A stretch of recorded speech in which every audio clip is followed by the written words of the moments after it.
நம சிவாய. ஓம் நம சிவாய. ஓம் நம சிவாய.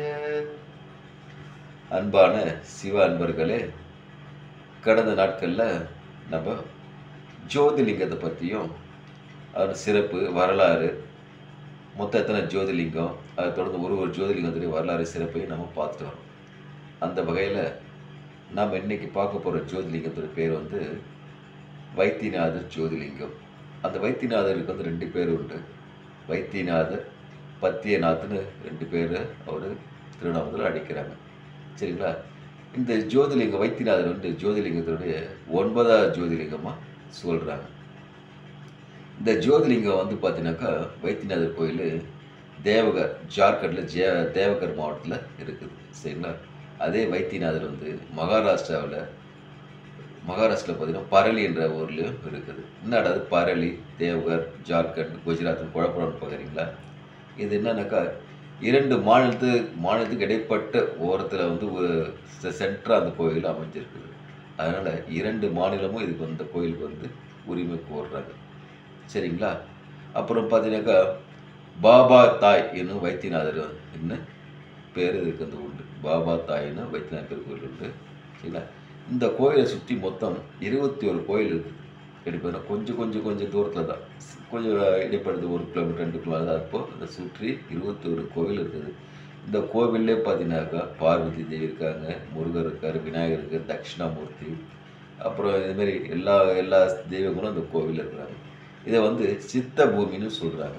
இப்போ ஒரு காலத்தில் சித்த பூமி 1/21 - 24 × 3 அந்த இதில் வந்து புத்தகத்தில் இந்த இருக்குது.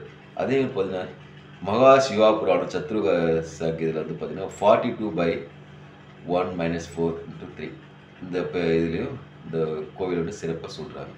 சரிங்களா? வைத்தியநாதர் சொல்கிறீங்க. இந்த வைத்தியநாதர் கோவில் அப்படி என்ன சிறப்புன்னு பார்த்தீங்கன்னாக்கா, ராவணன் எவ்வளோ பெரிய மிக வலிமையானவன்னு எல்லாருக்கும் தெரிஞ்ச விஷயம் இல்லையா? அந்த ராவணன் மிகப்பெரிய வலிமையான வரத்தை இங்கே தான் வந்து சிவபெருமான்கிட்ட வணங்கி பெற்றுக்கிறார். இந்த ராவணன் இந்த வரத்தை பெறதுக்காக பார்த்தீங்கன்னாக்கா மண்ணை தோண்டி மண்ணுக்குள்ளே உட்காந்து, நீருக்குள்ளே உட்காந்து, தீயை மூட்டி, இது பல மிகவும் கடுமையான தவம் செஞ்சும் சிவபெருமானால் அவரை மகிழ்விக்க முடியல ராவணனால்.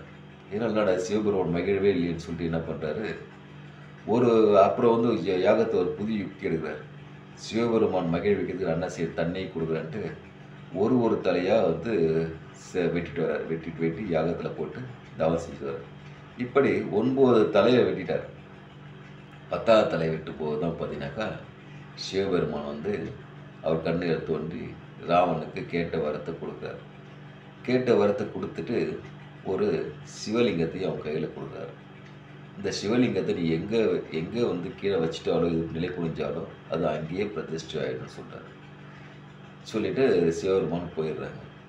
ராவணன் என்ன பண்ணுறாரு, அந்த சிவலிங்கத்தை தூக்கிட்டு ஒரு மேஜிக் பண்ணுறாரு. தம்ம தான் எல்லா வரத்தையும் பெற்றுட்டோமே, அதனால் பார்ப்போம், நம்ம வரத்துக்கு பலத்தை என்ன பார்ப்போம்னு சொல்லிட்டு அங்கே ஒரு ஆடு மேய்க்கிற சிறுவனை கூப்பிட்டு இந்த சிவலிங்கத்தை பிடிச்சிருன்னு சொல்லிட்டு போயிட்டு வர்றாரு. அந்த ஆடு மேய்க்கிற சிறுவன் சிவபெருமான். அவர் வந்து ஒரு மாய தோட்டத்தில் அவர் வந்து நிற்கிற ஆடு மேய்க்கிற சிறுவன் வர்றாரு.